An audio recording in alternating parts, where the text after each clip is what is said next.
ايه الفلوس دي؟ كل ده محوشاه من ورايا؟ انت واقف هنا من امتى؟ لسه داخل. لسه داخل؟ مم. لا طبعا. بجد والله. انت اساسا المصروف اللي بتديهوني بيخلص قبل الشهر ما يجي. طب هات اشيلهم لك. ده تاني يوم على طول. هات اشيلهم لك طيب. لا طبعا. هستثمرهم لك. استنى بقى نعدهم. ما بتعرفيش تعدي اصلا. ما بتعرفيش تعدي. هعدهم لك انا. هتضحك عليا وتخمني؟ لا لا لا. 1 2 3 4 5 6 7 8 9 10. انا هشيلهم ببركتهم. انا عشان انا ما بحبش اعد وانا ما بحبش الرياضه اصلا، فانا هشيلهم ببركتهم. جبتيهم منين بجد؟ ده قبضي في شركه لاستر. ما شاء الله. ما شاء الله. ده غير كده انا كل الناس هوظفها في شركه لاستر. انا قررت اشغل ستات مصر كلها.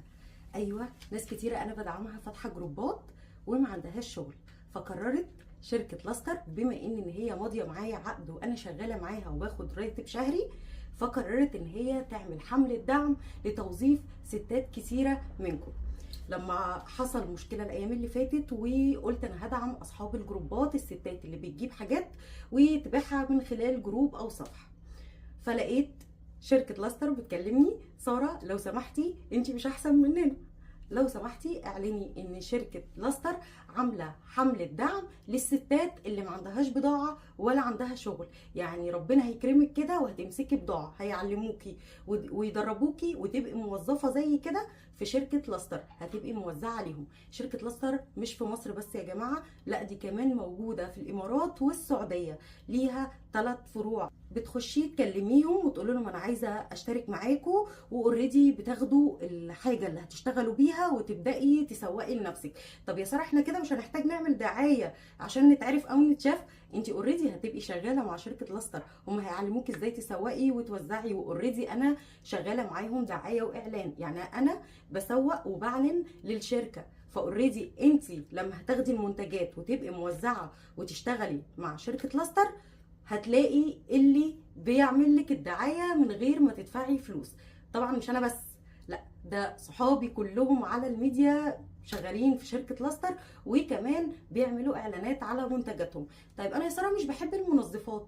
طب انت لو انت حد بقى ايه كده بنوته رقيقه ومالكيش في جو المنظفات والمساحيق والجو ده، كمان عندهم كوزماتكس، تجميل بشره وشعر، عندهم تجميل بشره وشعر ومصرحه من وزاره الصحه. ده غير ان هي مصرحه من وزاره الصحه في مصر، كمان مصرحه من وزاره الصحه في الامارات وفي السعوديه، يعني بضاعة مضمونة 100%، منتجات مصرحة من وزارة الصحة للتجميل سواء البشرة أو الشعر، كمان المنظفات والإريال والمساحيق كل ده.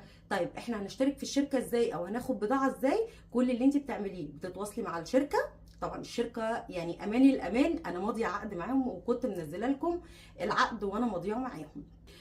صحابي وزملائي في السوشيال ميديا هتلاقيهم بيعملوا كلنا معاهم وماضيين كمان عقود. هسيب لكم اللينك الخاص بحمله دعم من شركه لاستر، وهسيب لكم رقم التليفون، وهسيب لكم كل التفاصيل الخاصه بيهم عشان تبتدوا تشتغلوا معاهم زيي وزي غيري على السوشيال ميديا. وبجد بجد بشكر شركه لاستر من قلبي من قلبي على الحمله القمر اللي انتوا عملتوها عشان خاطر دعم الستات اللي مش قادره تجيب بضاعه واللي مش قادره تشتغل. بجد شكرا من قلبي ليكوا، ومن نجاح لنجاح، يعني انتوا مسمعين في مصر وبره مصر، ف يعني حاجه كبيره قوي اللي انتوا عملتوها لمتابعيني. واللي عايز يشترك في شركه لاستر يسيب لي كومنت وانا هديله كل البيانات الخاصه بيهم.